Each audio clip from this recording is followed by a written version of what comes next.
April 26, 1478. It is High Mass inside the Florence Cathedral. Thousands of citizens are packed into the pews, their heads bowed. Right as the priest raises the host to consecrate the bread, the assassins strike. Two men ambush 24-year-old Giuliano de' Medici. They fall upon him with such frantic violence that one attacker accidentally stabs himself. Giuliano is struck 19 times and bleeds to death. Directly across the choir, a simultaneous attack targets Giuliano's older brother, Lorenzo. Two priests pull blades from their robes and lunge at him, slicing a shallow wound across his neck. Lorenzo reacts instantly. He wraps his heavy cloak around his arm to fend off the knives and scrambles into the north sacristy. His friends drag him inside, and the heavy bronze doors are slammed shut, barricading him from the slaughter. This highly coordinated assassination attempt was designed to destroy the Medici family forever. Instead, surviving this exact moment gave Lorenzo the leverage he needed to dismantle a republic and forge an absolute dictatorship. To understand why a public assassination seemed like a good idea, we have to rewind. On paper, 15th century Florence was a republic. Lorenzo held no royal title, he wore no crown. He operated as a private citizen. But in reality, Lorenzo steered the state from the shadows. He managed this through the accoppiatory. The accoppiatory was a complex system of electoral controls and strategic bribes that ensured only Medici loyalists ever secured a seat in government. This hidden grip on the city enraged the older, traditional Florentine noble families.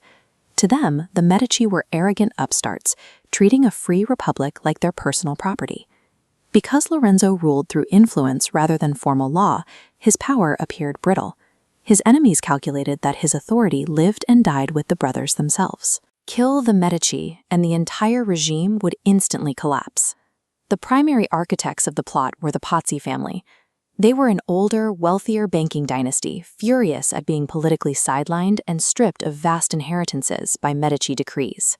The Pazzi found a powerful ally in Pope Sixtus IV. Lorenzo had recently blocked the Pope's attempts to expand his territories. In retaliation, the Pope stripped the incredibly lucrative papal bank accounts away from the Medici and handed them directly to the Pazzi. The conspirators also secured secret military backing. Federico da Montefeltro, the Duke of Urbino, agreed to stage 600 highly trained mercenary troops just outside the city limits, waiting to seize Florence the moment the brothers were dead. This was a coordinated regional coup. It was funded by rival bankers, sanctioned by the highest religious office in Italy, and armed by a professional military force. Despite all this corporate and military backing, the execution was remarkably clumsy. The assassins first planned to poison the brothers at a countryside villa. That plan failed because Giuliano felt sick and stayed home. They tried again at a grand banquet a few days later, but sudden schedule changes forced them to abort at the last minute. Time was running out.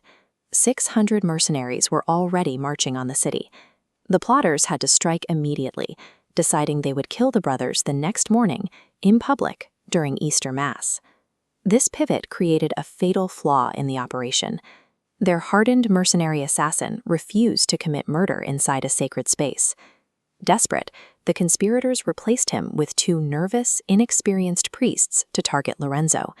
The pressure of a ticking clock forced a meticulously planned coup to devolve into a highly volatile, improvised public slashing. Back inside the cathedral, Lorenzo survives with a shallow cut, barricaded in the sacristy. Outside, the secondary phase of the coup rapidly falls apart. Archbishop Salviati leads armed men to the government palace to seize control of the state. Instead, a suspicious Florentine magistrate outmaneuvers him, locking the archbishop and his men inside a room. Down in the city square, the patriarch Giacomo Pazzi rides his horse through the streets shouting "Liberty" to incite a republican revolution. The citizens of Florence look at him and reject the call entirely. Instead of joining the uprising, the crowd ferociously turns on the conspirators. They rally around the Medici coat of arms, filling the square with a feral counterchant of "Palle, Palle," referencing the red spheres on the crest. The plotters miscalculated the desires of the populace. The citizens chose the immense wealth and stability of Medici rule over the bloody chaos of a noble-led coup. The reprisal is swift and brutal. Within hours, the mob drags Archbishop Salviati and the Pazzi leaders to the government palace they tried to capture and hangs them from the high windows. This sketched record by Leonardo da Vinci shows the lifeless body of Bernardo Bandini Baroncelli. The Florentine government hunted him all the way to Constantinople, dragged him back in chains, and executed him. The state then enacted a policy of damnatio memoriae. This is the legal and physical obliteration of a person's identity from history. The Pazzi name was erased from public registers, their crests were chipped off buildings, and their surviving relatives were banished. This bronze medal commemorates the chaotic attack. Leveraging massive public sympathy, Lorenzo created the Council of 70.